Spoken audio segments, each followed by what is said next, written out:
It was a week with a little bit of everything. A summit, an infrastructure bill, a COVID pill, and a whole lot of worry about inflation. This is Bloomberg Wall Street Week. I'm David Westin. This week, special contributor Larry Summers on that question of inflation and what we might not be thinking about. I think that the desire to maintain credibility when you've made a big mistake is the source of some of the biggest disasters we've had in the United States. And former IBM CEO Sam Palmisano on the continuing crisis over supply chains and what we could do about it at this point. It's very, very important that the United States of America has a policy of investment into those spaces to make us self-sufficient.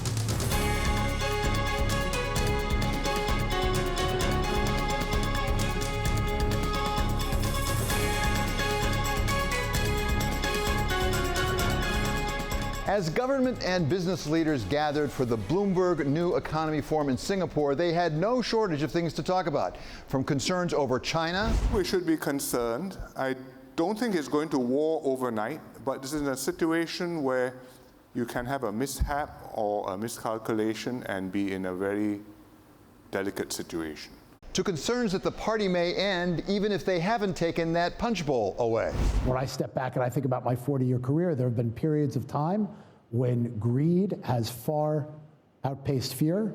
We were in one of those periods of time. And generally speaking, my experience says that, those periods are not long-lived. Something will rebalance it and bring a little bit more perspective. And whatever the topic, the specter of COVID was never far away. It wasn't just talking that got done this week. There was also some doing as President Biden finally got to sign that infrastructure bill into law, saying it was really a game changer. We're at an inflection point in American history. This law meets that point. For most of the 20th century, we led the world by a significant margin because we invested in ourselves. But with all the doing and all the talking, the biggest topic of the week by far was simply inflation. With some members of the board now saying it may be time to get a bit more hawkish, like James Bullard from St. Louis. It behooves the committee to tack in a more hawkish direction. We could move faster. We kept optionality on this, that we could speed up the taper if it's appropriate. And when the week ended, it was that inflation story that drove the markets, with a dollop of COVID concern. As the yield curve flattened and the 10-year yield fell down towards 1.5% again, helping out tech stocks and taking the NASDAQ up by 1.24%, while the S&P 500 held its own, up just 0.3%. But it was the Dow that took the hit, down over 1%. Here to put it all in the investor's perspective are John Graham, CEO of CPP Investments, managing over $500 billion for assets for Canada's largest pension fund, and Catherine Keating. She's CEO of BNY Mellon Wealth Management. Welcome to both of you. So, Catherine, let's start with you. Inflation, I think, was the big story of this week. How did it affect investors' views of the marketplace? So I think the new inflation news this week and in recent days has been that we see some signs that we may be seeing some peaking. We see it in inventories starting to build in certain sectors of the economy. We see it in some of the port log jams starting to ease a little bit. And we see it in emerging markets starting to tighten, which is a deflationary force that will affect the global economy. But I think for markets and for investors, the question really is, where do we see inflation a year from now? Markets always look ahead, and a lot can happen in a year. Think about last November. Think about last Thanksgiving, how different it was than what we're expecting this year with vaccinations and travel. And so a year from now, what do we think? We would use the word not transitory, but transitioning. Transitioning from the higher inflation that we have right now, 5 and 6%, but also transitioning from the very low inflation we had in the decade after the global financial crisis, which was less than 2%, to something more in between, 3 or 4. And what we need to remember, to your question about markets, is that markets have behaved very well with inflation in that range for most of our careers as investors. Yeah, no question, they have performed well. So, John, do you agree with that analysis? Maybe we're transitioning not to 6%, but to 3 or 4%. And if so, what does it mean for your investors? And particularly, you need to worry about all those pensioners out there waiting to have their checks when they need them. Yeah, I think we would have actually a very similar view. And I think probably every day this week we talked about inflation, and the word that kept coming up was transitory. And my question is always, what does transitory mean? It's not that helpful a word without a time horizon put on it. And I like the word transition. 6 months ago, we probably thought it was shorter. It would be a shorter horizon than it's turned out to be. We didn't anticipate all these COVID-related shocks to the supply chain, but we still do believe longer term that, and when I say longer term, I mean 12 to 18 months, we're going to get back to an inflation that is more similar to where we've been in the past. Really a belief that the supply chains will work through the issues and capitalism will find a way. And for our beneficiaries, we are really thinking about that from a 5, 10, 15-year time horizon. So, Catherine, when it comes to the question of inflation, it's not just goods and dollars, it's also the Federal Reserve and how long they think they can put up with it. We had, as I say, toward the end of the week, 2 members of the Fed come out and say, you know what, we think we need to speed it up a bit. If, in fact, they do need to speed up the tapering and maybe the increase in interest rates, what does that do to investments? So it really depends, right? Inflation can end a cycle if if the bond market responds. Inflation becomes a problem when the bond market responds, and we don't see that right now. We see a very gently upward sloping yield curve, which is what you want to see. It says that we expect growth, but we don't expect too much inflation, which would be a steeper curve. And so we don't see that right now. And I think an interesting question, in addition to the Fed, is how are people responding? Because consumers are 2/3 of the economy. And how are people responding? Consumers know they feel inflation every single day at the grocery store and at the gas station, and if they want to travel or go to a restaurant, we're all feeling it.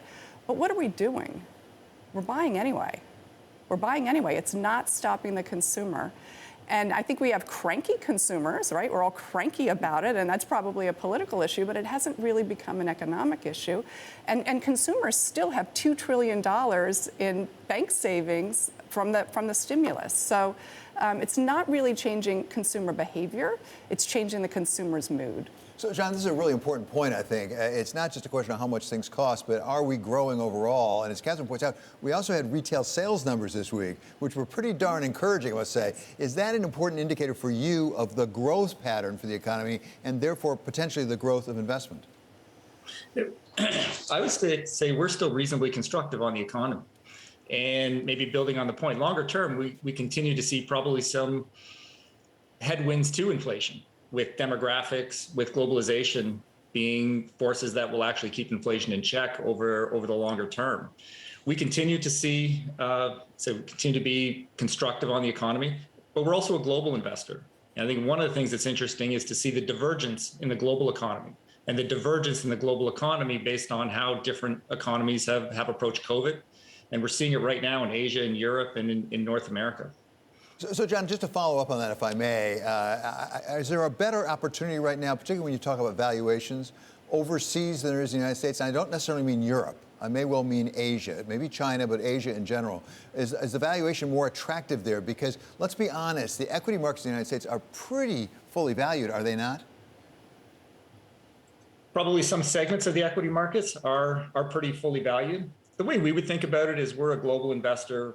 We've built out the capabilities to do lots of different asset classes around the globe, and capital should flow to the best opportunities around the globe.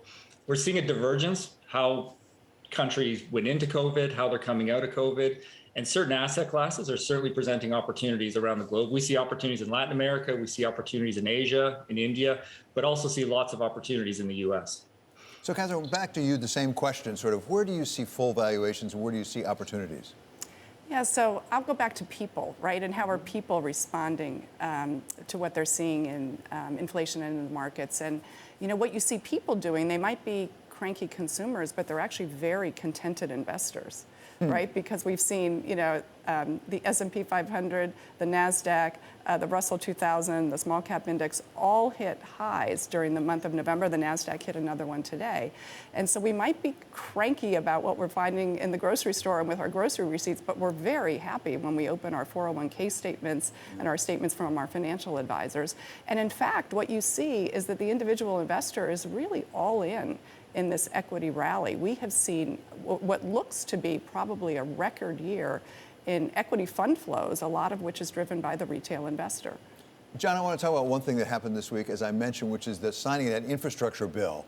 I mean, you have the advantage, I think, of being a patient investor as a practical matter. Does infrastructure offer an opportunity today that it didn't a year or two ago? I would agree that signing of the infrastructure bill could be a game changer. Infrastructure for institutional investors around the globe it's a great asset class. It's a great asset class that it offers stable returns. And what infrastructure investors want to see is a pipeline of high quality assets. They want to see a pipeline of high quality assets where there's a stable regulatory regime. And with this infrastructure bill, we could see a lot of capital moving in and looking to participate in some of these projects. And I think a real opportunity to have public-private partnerships. We've been invested in the Transurban Chesapeake, Chicago Skyway, Puget Energy, and we see this infrastructure bill as something that could be a game changer. Fascinating. And what about real estate, commercial real estate, back to the office? Are you invested in that as well? Yeah, real estate's an interesting asset class. And in our portfolio, and thankfully a few years ago, we started to transition our portfolio into logistics, looking at the potential for e-commerce. We obviously never anticipated the pandemic and benefited tremendously from the kind of rise in e-commerce during the pandemic. We've been investing in logistics across the globe, Japan, Korea, United States. On the office side, I think probably still trying to figure out what the winners and losers are. And office is something that there is dispersion, but I'd say we're probably, for high quality assets, we're still investing. So, Catherine, one more asset class, as it were, energy. There's been an awful lot of talk about energy, both because of COP26 and the climate issue, but also maybe some opportunities in energy, as we see, for example, almost a crisis in natural gas prices in Europe. What do you advise investors who are interested in energy? Is that a segment to get invested in? So energy has become an increasingly small segment of the indexes, right? It's a smaller segment than it was in the past. And what we would say to our clients is, again, we have to look at what's driving the economy, right? And what is driving the economy is consumer spending, it's business investment, and you want to be invested in really a broad section of the economy right now, because we're seeing it across, small companies, big companies, tech companies. So you really want to have a diversified portfolio, and it will include some energy, for sure. You have the advantage of dealing with clients day in and day out. What's the number one question they're asking you right now? Inflation. The number one question they ask us is inflation. Well, they feel it, right? We feel it when we shop. And what we say to them, I'll echo what John said, the deflationary factors that were in place before the pandemic are still here, right? Demographics. All of the major economies in the world are aging. The US, Europe, China, Japan. We're the young one on the block, but we're aging too. The average age in this country is almost 40 now. So that's still in place. Technological disruption is still in place. But the new thing that we've picked up during COVID is productivity. Productivity is a huge antidote to inflation. And we've recovered all of corporate America's earnings and then some, all of the US economy and then some, with 5 million fewer workers. Wow. That's productivity. Wow. And we see it across sectors. We see it in healthcare, we see it in retail, we see it in financial services, my sector. And we think that's going to continue, and we think that's going to help to contain inflation to that 2 to 4% range over time. John, Catherine mentioned technological innovation, and perhaps a lot of that productivity in some sectors is driven by technological innovation. How about tech as an investment? Has it run its course? It's been driving the market for so long now. Do you see more opportunities in tech? Yeah, we still do. We still see more opportunities in tech. We just participated in the McAfee take private. We're looking for kind of the growth of cybersecurity in the consumer side. One area of tech we're actually really interested in is technology to help transition the economy to net zero. Technology that's really focused on decarbonizing the economy. There's a real opportunity there. So, Catherine, what about this ESG issue? Is there an opportunity there? I mean, because we hear about green mail, things like that. You can make mistakes there. You can, but we know a lot more about ESG today than we did 20 years ago. It's not a brand new investing strategy, not a brand new investment strategy. And what do we know? We know that it doesn't necessarily mean you will get lower returns. We know that we're coming out of a global pandemic where everybody is focused on values and what's important to them and legacy. And so we see that there's a lot more interest in ESG. And we also know, again, the individual is 70% of the economy. The individual is also 70% of financial markets today. If you include 401ks that we control, plus our personal savings, and individuals are increasingly interested in this as they learn more about it. Yeah, it's fascinating. Also adds, as you and I have talked about in the past, some volatility in the marketplace. Yes. With all those individual investors. Yes, those they retail tend to be a investors. little pro-cyclical as opposed to John, who's definitely counter-cyclical. Exactly. We want our investors to behave just like you, John. Thanks so much to our panel, Catherine Keating of BNY Mellon Wealth Management and John Graham of CPP Investments. Coming up, some highlights from the Bloomberg New Economy Forum over in Singapore. This is Wall Street Week on Bloomberg.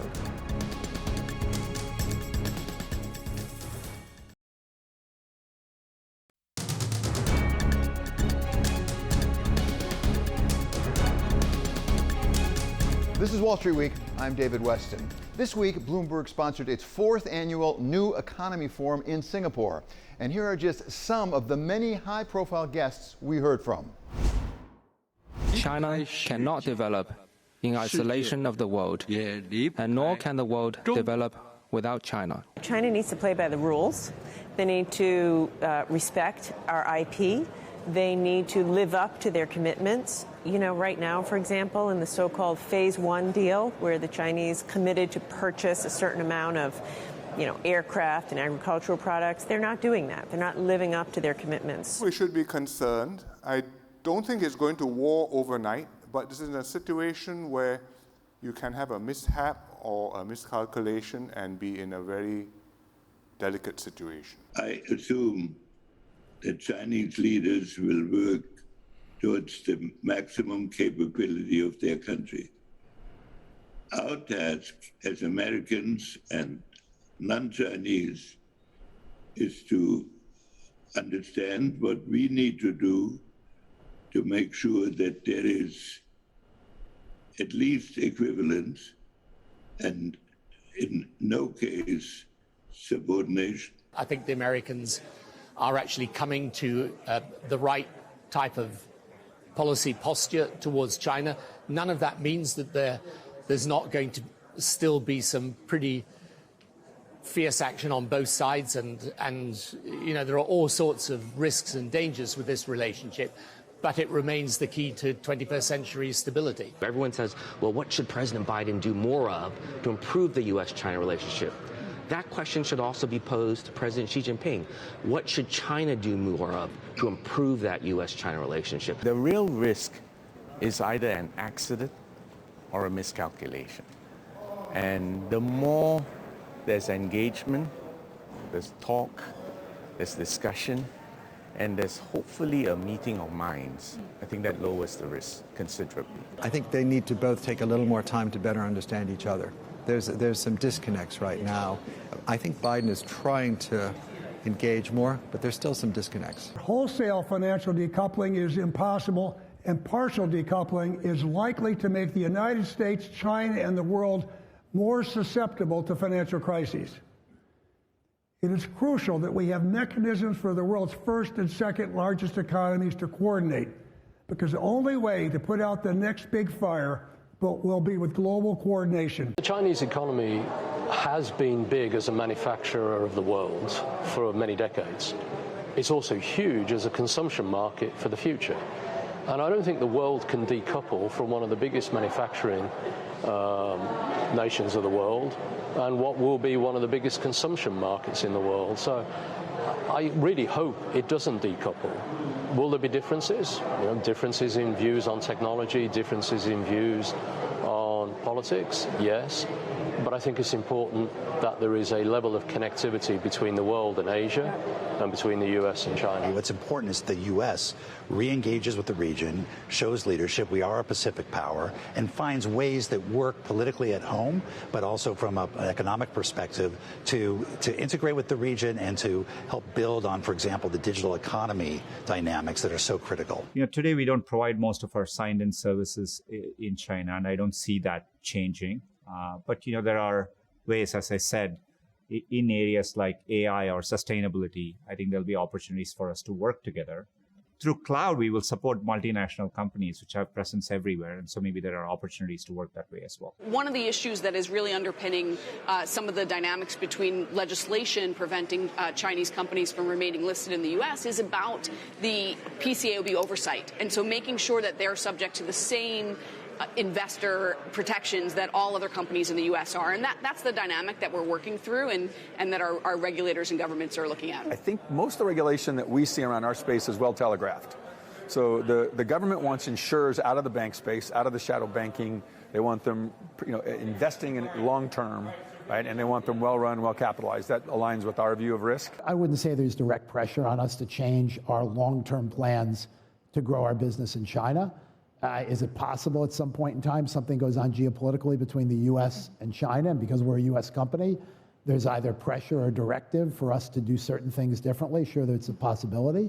But we think about this with a 10, 20, 30-year perspective, not with a next couple of year perspective. And so we're long-term committed to continuing to serve our clients by having the resources and the capabilities in China that allow our clients globally to participate in markets. Coming up, we take a look at the week ahead on global Wall Street. This is Wall Street Week on Bloomberg.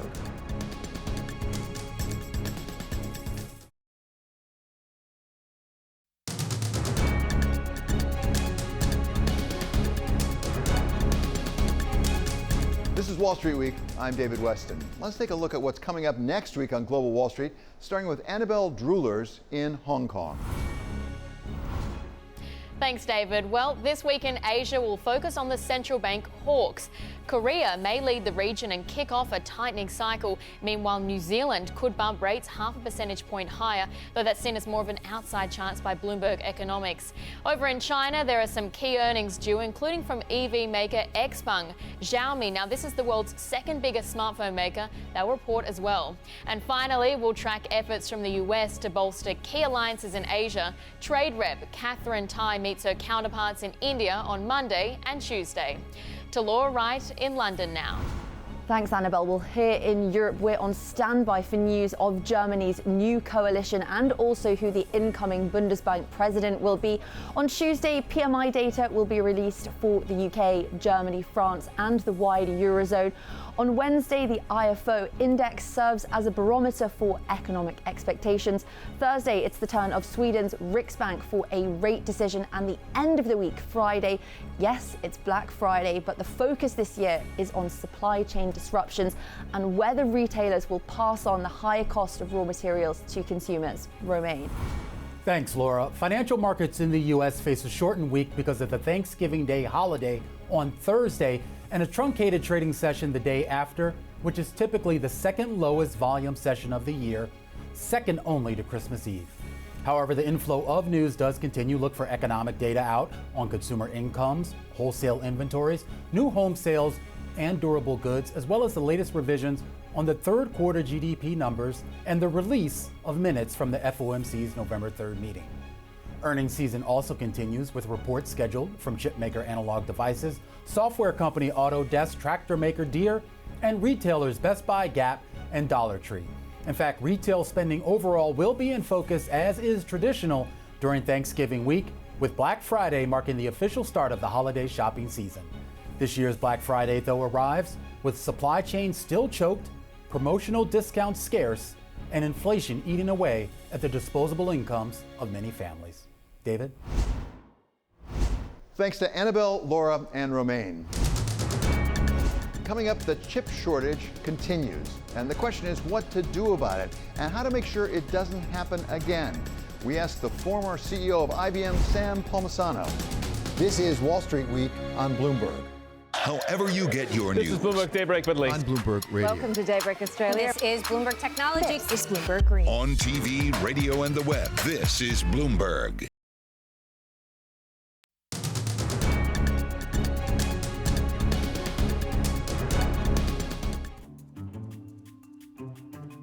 The supply chain, one of those things we took for granted before the pandemic, but that now affects almost every corner of the economy and has hit the auto industry particularly hard, as President Biden explains. So if a factory in Malaysia shuts down due to a COVID outbreak, which they have, it causes a ripple effect that can slow down auto manufacturing in Detroit.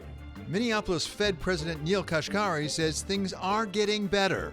Malaysian chip factories are now coming back online to try to supply auto companies. I also recently learned that all the major auto plants in America have restarted.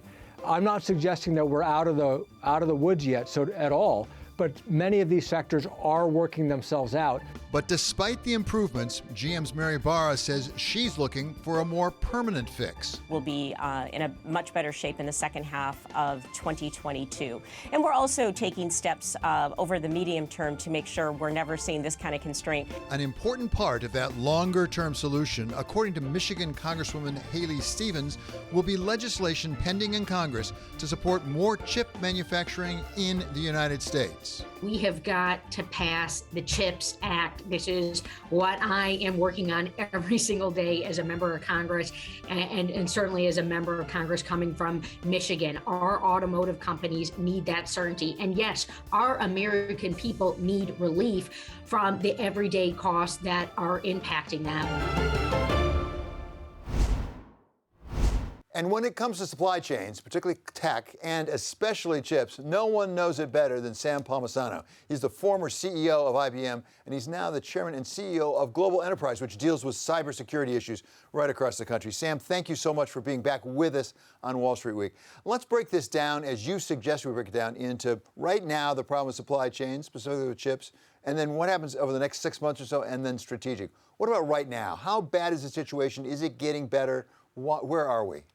Yeah, David, thank you. Again, thank you for having me as always. As far as right now, I think you had a great quote in our lead-in, which was from the Fed President, Neil Kashkari, which is about Malaysia and how things are improving, at least in automotive chips. And things are improving, but it takes time to work through the supply and demand balance that'll occur. But things are getting better. They're loosening up. Once we solve the chip problem, there'll be other problems called packaging, but that's more of in the IT segment versus the consumer segment, like automotive or appliances. But things are improving. But we have a ways to go, and companies need to do things differently as we go out to the future. What can companies do to try to ameliorate the problem, if not fix it entirely, over, say, the next 6 months? I think the thing that they are doing, quite honestly, and they've started to do, and I think you've seen this in some of their products, they're working on design and supply. You have to do both. By that I mean you have to reduce the demand to get in balance with the supply that is available. On the design side, you'll see them using fewer chips or maybe consolidating functions within a chip or a board, as it's called, so that you can use fewer chips to get the same functionality in the product. At the same time, companies will make long-term commitments to their suppliers, form partnerships. I believe Ford announced one this morning with Global Foundries is a good example of that, where they're going to make long-term supply commitments. And on both parties, I mean, clearly, perhaps to cost them a little more, having been in this business on both sides, both a buyer and a supplier. Yes, costs could go up, but you're much better off having quality products that you can ship to your customers, even if it has a small cost impact. So, Sam, on the redesign point, I think I mentioned to you, actually, I went and looked at a Ford Maverick, this new small pickup, and they went out of their way to say, you know what, we made the screen smaller. It's now a key ignition. Remember, we used to have those instead of push button, specifically to reduce the semiconductor needs for the vehicle. How fast can a manufacturer really retool? Well, it depends. If it's a software change, they can do it, I mean, pretty quickly, immediately, like next year's models, for example, right? If it's a hardware change where it requires bending metal, for example, then it's a little more complicated because now you're doing it through manufacturing line. But quite honestly, the changes that they've made, like you buy a smaller screen size and you use a key versus a push button, that's mostly software. So, Sam, you also mentioned strategic relationships such as Ford and Global Foundries that's been announced now. Give us a sense of the spectrum from let's do it in-house, because there's some talk, we'll design the chips inside our own company, even if you're an automotive company, to have a strategic relationship to actually just be a customer. How do you decide among those alternatives if you need the chips? I tell you, the way I always think about it, I'd start with your product differentiation, how do you make yourself competitive versus your competitors, their offerings, and then therefore capital allocation, i.e. in a fab itself. So I'll start with the fab itself. Even a small fab today is $3 to $4 billion. One that Intel will build is probably $8 to $9 billion. IBM were $5 to $6 billion. So it's a huge capital allocation, and therefore it requires a lot of volume for that fab to make sense. So therefore, if you're not in that industry, you're probably not going to build your own fab. You can reserve capacity with a partner. You can pay for that amount allocation of their manufacturing capacity is the term. But I would not recommend they go out and build their own fabs. It's really, really technical. They're talking about 5 nanometer. It's like 3 atoms on a circuit and things like that. It's extremely hard to do. Now, on the other side, where you can get great differentiations around design. And a lot can be done on design, and you have to work with your partner because that becomes part of the data that they load into the chip. The algorithms for how the chip works. But nonetheless, as you partner with your whomever your foundry is, whether it's Global Foundries or Intel or Samsung, there's multiple, TSMC, et cetera. My point being is you can get terrific differentiation through design. If you look at AMD and their stock, they've moved more to a design shop than a fab, and you can see their stock is up tremendously because of their success there. Sam, we've been talking about the now, here and now, and then the near future. What about the longer future? What are the strategic solution here? And if I can, you'll tell me if this makes sense. Can we divide it into what's good for business and the economy and then turn to national security? Because I think they may be somewhat different considerations. Yes, they are, but they do converge. But that's an excellent observation on your part, Dave, because they eventually do converge. I mean, if you think about it today, which we're seeing for the first time, that data and semiconductors are the lifeblood of the economy and also important to national security. But they are the lifeblood of the economy. It's like the oil of the 21st century, of the past, but now applied to the 21st century. So having said all that, we need to have strategic relationships to, I would say, secure that capacity that protects the U.S. economy. That means we have to relocate, which gets us back to the national security issue, but we need to bring more of the capacity back into the Northern Hemisphere, or maybe our allies around the world. We can just discuss whether they have capability or not. That's a long conversation I wouldn't bore your audience with. But having said that, over 75% of the worldwide capacity today is in Asia. Taiwan, Singapore, Korea, needs to be coming back to the United States, at least to solve the needs of the companies and in the country, quite honestly, our society in the United States. The reason why I say it converges is because that movement back to the United States, that's why you hear about in the bill that was the Schumer bill that's now being worked through the House and the Senate, the $52 billion, requires government involvement because it's a significant investment to bring those fabs back into the United States. It's both the fab itself and the future R&D. So that's where it all connects, because it's those facilities that are going to be both doing commercial work as well as work for, I'll call it, the protection of our national security. Sam, I believe that bill is called the U.S. Innovation and Competition Act. Originally, a version of it was called the CHIPS Act. It's a little bit mired right now. Passed through the Senate, the House is having troubles with it. But the $52 billion you referred to, is that enough to make a material difference? I've heard some of the chip producers say we can't do it without it. Is it enough to get us to where we need to go? I think it's enough to do production. Now, there's a whole other element of this thing called research and design, or research and development, right? That's in the Build Back Better bill, which they're talking about $190 billion, if I'm not mistaken. I'm not sure if that's a good number or a bad number, but they need to do probably twice as much of production in research and design, because the point is that the way these chips are used in the future, it's very, very advanced research. You have to have the money to fund it. You need the academic relationships with the appropriate universities to help you work on these kinds of solutions. And it's really a three-way partnership between government, academia, and business. But that research bill is every bit as important as the production bill. Now, it's clear that the focus today is on production because we don't have the supply to meet the demand. But that will be solved. And then in the $50 billion, I think will make us more secure and resilient. But we need to address the long-term requirements to be competitive as a country. That's both commercially and national security of the government, because the Chinese are outspending us dramatically. Okay, Sam, it's always such a treat to have you contribute to Wall Street Week. That's Sam Palmisano. He is the former CEO of IBM. Coming up, we wrap up the week as we do every week with our special contributor, Larry Summers of Harvard. This is Wall Street Week on Bloomberg.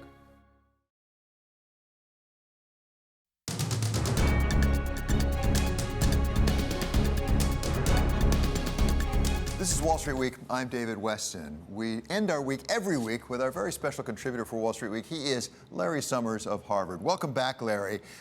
You've been talking about inflation since really early last February on this program and elsewhere.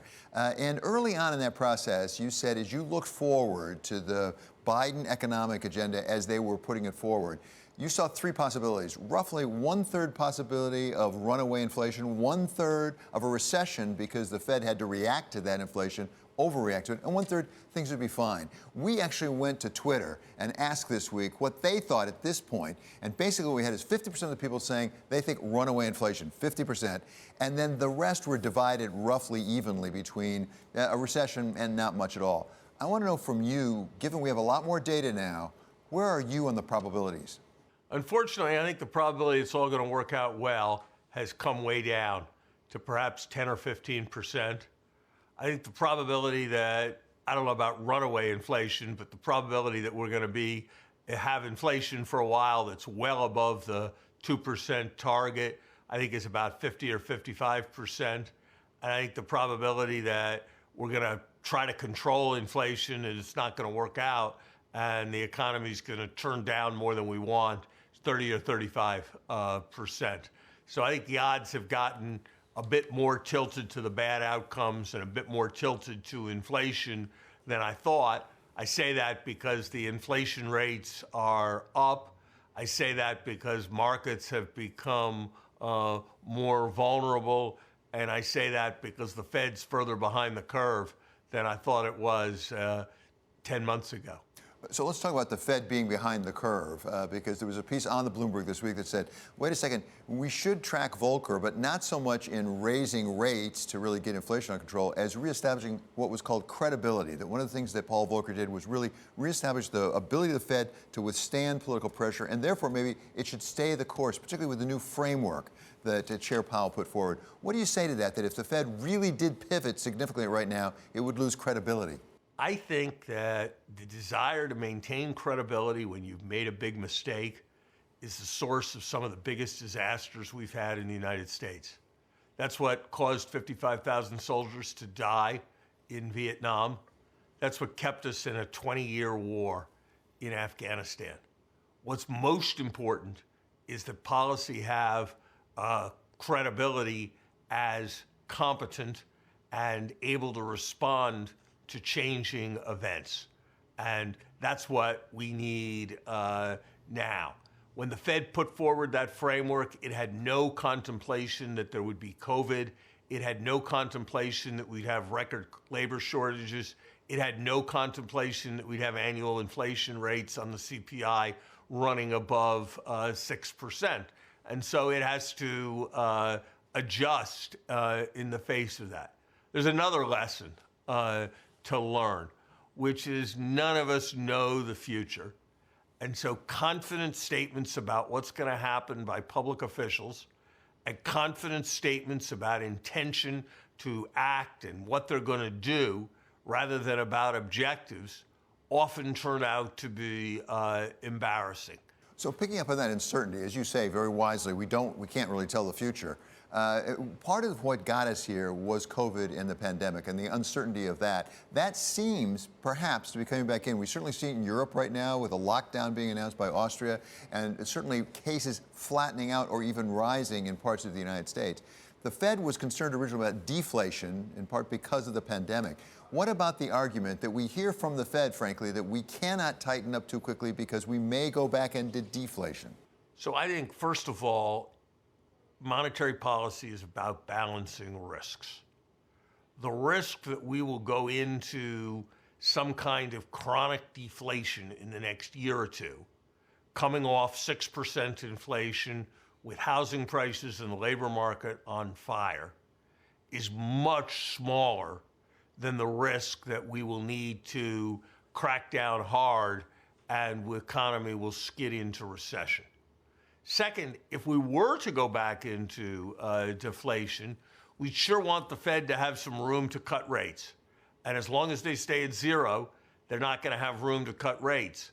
And as long as they're still buying bonds, they're not going to have much room to step up QE. And so if we want to reload the cannon it's time for monetary policy to be acting more firmly. If we want to be guiding against the greater risk, it's time for monetary policy to be acting more strongly. Larry, let's move to Capitol Hill and the so-called Build Back Better package, which did move through the House this week, in part because they got that Congressional Budget Office scoring, which everybody said was so important. You've said in the past that part of the reason it's unlikely to increase inflation, Build Back Better, is because it will pay for itself. It didn't end up paying for itself according to the CBO scoring. At the same time, you take some issue, as I understand it, with one part of that scoring. David, if you look carefully, the only real gap between the CBO and the administration's estimate that it does pay for itself that's quantitatively important is in the tax compliance area, where the administration's proposing overdue initiatives to raise the investment in the IRS. The CBO discounts those initiatives almost completely. They say it's only going to raise $120 billion over a decade. And here's what I'd say. A nation that can do everything the United States has done can surely close 6% of the tax gap, 6% of the taxes that are owed but not paid. That's all the administration is assuming. And it surely can do that at a time when we have so decimated the IRS that it has fewer auditors than any time since the Second World War, and the audit rate has been allowed to come down by almost half since 2011. Look, there's a competition between those who use information technology to hide money and those who use information technology to find money. And unfortunately, those who've been hiding it have been winning. It doesn't have to be that way, and that's what investing in the IRS is all about. This isn't just my view. This is the view of Charles Rosati, the highly respected former Republican commissioner of the IRS, and Fred Goldberg estimate that the right IRS program could raise $1.5 trillion, more than 3 times what the administration is claiming. There is a list of academic studies that show that, contrary to what CBO is saying, common sense prevails. And if you audit more people, not only do you get money from the audits, but other people are more careful in filling out their taxes. If you provide better customer service, people feel more committed to the whole process, and there's less tax evasion. I think it's almost I don't want to say unpatriotic, but it can't be right to think that over a decade we can't meaningfully improve tax compliance coming off a decimated agency. Let me close today by asking you, that's a new idea of yours, actually. Outrage of the week. What outraged you this week, Larry Summers? David, Bloomberg reported that we are only raising half as much money from the estate tax as we used to. Even as fortunes at the high end have soared, even as inequality has gone way up, even as more and more children of privilege are being able to live lives where they don't have to work because of what they inherit.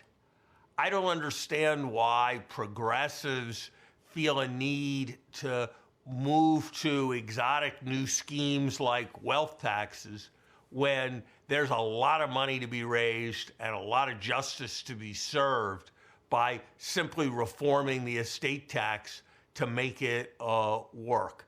And that's something where people who believe in incentives should believe in estate tax reform, because I don't think any American should inherit money in a way where they've got no incentive at all to work. Larry, it's always so great to have you with us. It's a privilege. Thank you so much. That's Larry Summers of Harvard, a very special contributor to Wall Street Week. Coming up, your patriotic duty to get back to work. This is Wall Street Week on Bloomberg.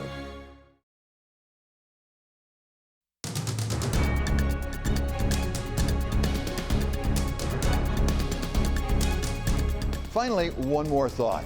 The Chinese import we didn't necessarily expect. 4 months ago, right here on Wall Street Week, we talked about a new Chinese phenomenon called lying flat. At the time, we thought it was something of an oddity. Begun 5 years ago by a 25-year-old factory worker named Luo Huazhong, lying flat is spreading through the youth of China.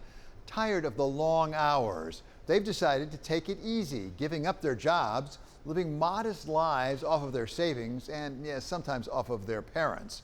But now, U.S. workers seem to be taking a chapter out of the lying flat book from China, as U.S. companies just can't get the employees they need to come back to work, as we heard last week on Wall Street Week from Sarah Ketterer of Causeway Capital. The cry we hear from companies, and we interview hundreds of companies, is that they don't have the labor they need. There seems to be this chronic labor shortage, which is something we haven't seen. Normally we talk about slack, and that doesn't appear to be the case. And it's not like the labor isn't there somewhere. It doesn't seem to want to work in many of these jobs. And that ultimately may lead to a solution in automation or types of labor replacement.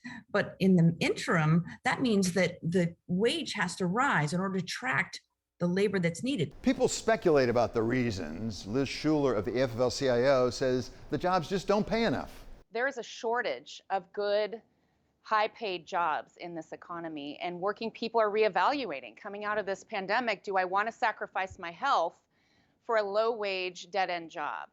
Jason Furman of the Harvard Kennedy School says that it's a combination of having enough cash they don't need to get back to work and being worried about COVID. There's a number of factors related to COVID, its psychological fallout, the extra cash that families have, and just some resorting that always happens when people lose jobs and need to gain them back. So I would put most of my money on 90% of these people are going to come back. I think it could take a year or two for them to come back, so a lot of pressures in the meantime, but I wouldn't write people off long term. And some, like Mark Cohen of Columbia, say it really is just a matter of time before those workers come back on the job. Wage rates have gone up, benefits have gone up. In some cases, benefits have become unprecedented. Amazon is offering college tuition for folks who join them and who stick around.